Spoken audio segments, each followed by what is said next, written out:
This week's Haftorah mirrors the Parsha. The Haftorah speaks about the building of the big, about the building of the temple, uh, and it emphasizes something very interesting. It talks about the instruments used in the temple, but it also mentions who was in charge. The person in charge, of course, was Hiram. He was a widow's son, which means he was from the lower strata of society. But he was the one that Shlomo HaMelech, King Solomon, appointed to be in charge of the building of the Beit HaMikdash, the temple. And the lesson here is important to us. We don't look at someone's social status when doing certain jobs. You know, a Cohen cannot be anything. A Cohen has to be a Cohen.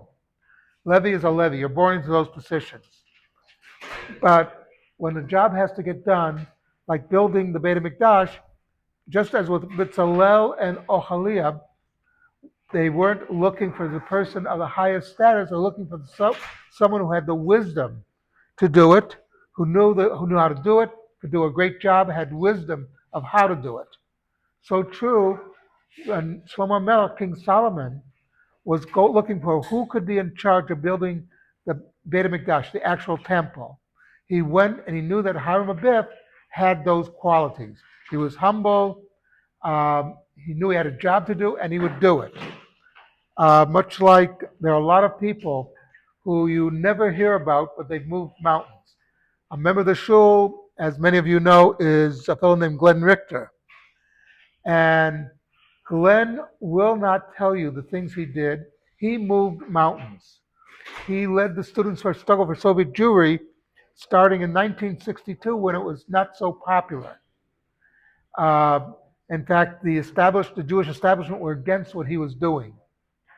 But he persevered, and you could say that he helped bring down the Soviet Union through his actions. But as you go up to him, he won't talk about it. He'll say, "Oh, I have to run to get poor people, get the excess food that we leftovers to a homeless shelter or something like that." He and his wife are totally selfless, and they are not looking to be honored. It took the shul a long time to convince him to be honored at a dinner. But that's the type of person you need. Somebody who's inspired, has wisdom, and is humble about it. Like, I'm not so special. I did my job.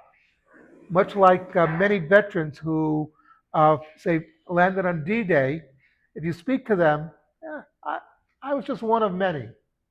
I happen to survive. They don't. They are a lot of them are very humble. But that's the lesson that for us from the Torah portion and the Haftorah is that somebody could be very important, do a very important job, but they're also humble about it. And that's what we should strive to be. Something to think about.